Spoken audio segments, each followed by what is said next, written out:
ललन सिंह का केंद्रीय मंत्रिमंडल में शामिल होना लगभग तय हो गया है और नीतीश कुमार ने इस पर मुहर भी लगा दी है। इस खबर को विस्तार से हम आपको बताते हैं। जैसा कि आप सभी जानते हैं कि राज्य कार्यकारिणी की जदयू की बैठक हुई और उस बैठक में प्रदेश अध्यक्ष के नाम पर मुहर लग गई और ये मुहर और ज़्यादा पुख्ता इसलिए हो गई थी कि उमेश कुशवाहा के नामांकन में खुद प्रस्तावक बने थे ललन सिंह। ललन सिंह का कद कई लोगों के विदाई के बाद काफ़ी बढ़ गया है। खास करके आरसीपी सिंह के पार्टी से बाहर होने के बाद ललन सिंह के कद में बहुत ज़्यादा इजाफा हुआ है और ये बातें साफ नज़र आ रही हैं। जिस तरह से आरसीपी सिंह कहा जाता है कि गैर राजनीतिक व्यक्ति हैं, प्रशासनिक व्यक्ति हैं, एडमिनिस्ट्रेशन अच्छा संभाल सकते हैं, लेकिन राजनीतिक लोगों के बीच में उनको चक्रव्यूह में अभिमन्यु की तरह घेर लिया जाता था। ये बात अब स्पष्ट हो गई है कि जदयू में नीतीश कुमार के सबसे करीबी रहने के बाद आरसीपी सिंह बाहर हैं। अब नई जो खेप है जदयू की, उसके नेता हैं ललन सिंह। ललन सिंह राष्ट्रीय अध्यक्ष बने और उस राष्ट्रीय अध्यक्ष बनने के बीच में जो कुछ भी हुआ उस सब आप जानते हैं। आरसीपी सिंह राष्ट्रीय अध्यक्ष रहते हुए केंद्रीय मंत्रिमंडल में शामिल हो गए थे। उसके बाद से नीतीश कुमार के तरफ से नीतीश कुमार ने हालांकि एक बार भी नहीं कहा कि उन्होंने स्वीकृति नहीं दी है। इस बात का दावा लगातार आरसीपी सिंह करते रहे कि उन्होंने नीतीश कुमार के कॉन्सेंट के बाद केंद्रीय मंत्रिमंडल में शामिल होने का फैसला किया है, लेकिन जदयू की तरफ से ये कहा जा रहा है, खास करके ललन सिंह की तरफ से, कि बिना नीतीश कुमार की इजाज़त के वो केंद्रीय मंत्रिमंडल में शामिल हो गए हैं। अब आरसीपी सिंह नहीं है और इसका लाभ पूरा लाभ कहा जाए तो ललन सिंह को मिल गया है और ललन सिंह के सामने अभी वर्तमान में किसी की भी हैसियत नहीं है कि वो खड़ा हो सके। आरसीपी सिंह के समय, चूँकि आरसीपी सिंह अधिकांश समय दिल्ली में व्यतीत करते थे, इसलिए बिहार के कई नेता फल फूल रहे थे, लेकिन अब ललन सिंह पूरी तरह से बिहार पर फोकस्ड हैं और बिहार में एक बार फिर से उमेश कुशवाहा को प्रदेश अध्यक्ष की जिम्मेवारी देना ये ललन सिंह का ही फैसला है। इसका सीधा मतलब है कि आने वाले समय के लिए ललन सिंह ने 2024 और 25 की तैयारी शुरू कर दी है। आप सीधी तौर पर समझ सकते हैं कि 2024 और 25 में लोकसभा और विधानसभा के चुनाव होने वाले हैं। इस चुनाव के बाद और चुनाव से पहले क्या कुछ होना है, हम उसकी बात बता रहे हैं। राज्य कार्यकारिणी की बैठक में जहां एक तरफ उमेश कुशवाहा के प्रदेश अध्यक्ष बनने का ऐलान हुआ, वहीं नीतीश कुमार ने ये बात स्पष्ट कर दी कि ललन सिंह ही आने वाले समय में राष्ट्रीय अध्यक्ष होंगे और राष्ट्रीय अध्यक्ष रहते हुए ललन सिंह के 2024 का लोकसभा चुनाव होगा और 2025 का विधानसभा चुनाव होगा। इसका सीधा मतलब है कि परिणाम आने के बाद ये फैसला ललन सिंह करेंगे, क्योंकि ऐसे भी हम बार बार आपको बता रहे हैं कि नीतीश कुमार अब फैसले नहीं लेते हैं, बल्कि फैसले को मानने के लिए बाध्य होते हैं और फैसले सभी ललन सिंह लेते हैं।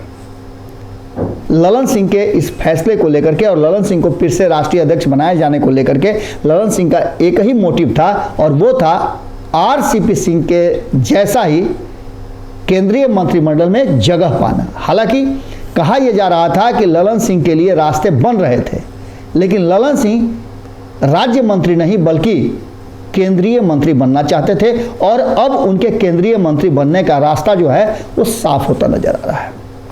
दो परिस्थितियां हो सकती हैं, हालांकि हाइपोथेटिकल है, लेकिन दो परिस्थितियां 2024 के चुनाव के बाद हो सकती हैं। पहली परिस्थिति कि बिहार में भारतीय जनता पार्टी को ललन सिंह और महागठबंधन पूरी तरह से वॉश आउट कर दे और केंद्र में जैसा कि प्रयास नीतीश कुमार कर रहे थे, कांग्रेस कर रही है और बाकी के विपक्षी दल कर रहे हैं, गैर भाजपाई दल कर रहे हैं, वो नरेंद्र मोदी को सत्ता से बेदखल कर दें।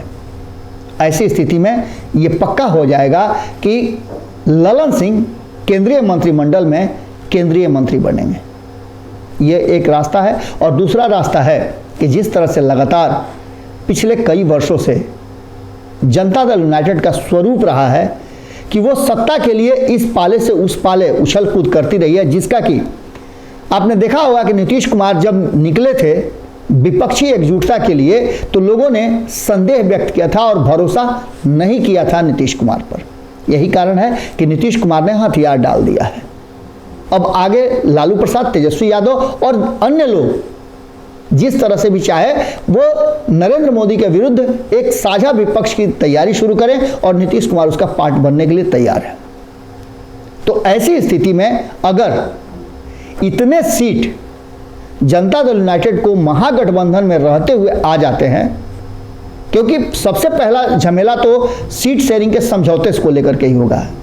अब वो संभावनाएं भी समाप्त होती नजर आ रही हैं जिसमें कहा जा रहा था कि जदयू और राष्ट्रीय जनता दल का विलय होगा।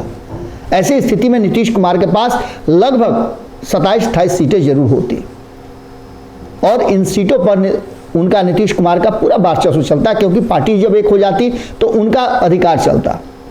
ऐसी स्थिति में वो समझौता करने के स्थिति में होते, लेकिन उसके बावजूद भी अगर ये सब कुछ नहीं हो पाता है, विलय नहीं हो पाता है, फिर भी जनता दल यूनाइटेड को यदि 10-12 सीटें भी मिलती हैं और इस पर वो जीत दर्ज कर देती है, तो इतना मान के चलिए कि ललन सिंह का चाहे जिस परिस्थिति में भी हो, राज्यसभा भेज करके हो या फिर लोकसभा चुनाव जीत करके, हालांकि लड़ाई बहुत टफ होगी जब महागठबंधन के तरफ से ललन सिंह उम्मीदवार होंगे तो भारतीय जनता पार्टी कड़ा टक्कर देगी, क्योंकि इससे पहले भी ये देखा जा चुका है।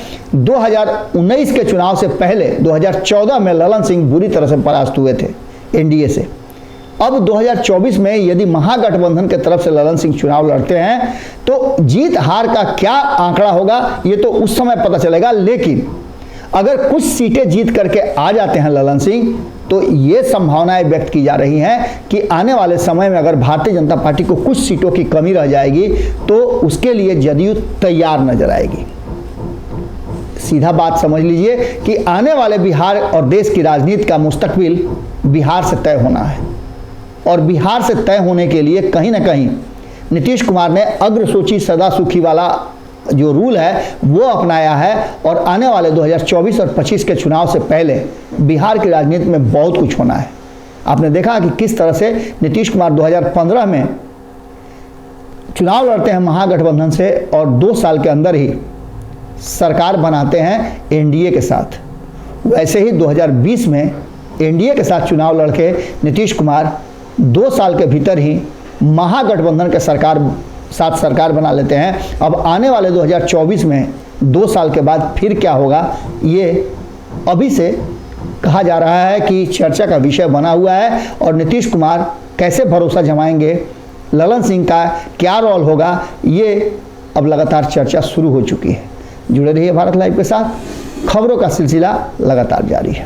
अगर ये वीडियो पसंद आई और वह बिहार के राजनीति और बिहारियत से सरोकार रखेनी तो सब्सक्राइब बटन दबा के चैनल के सब्सक्राइब कर ली।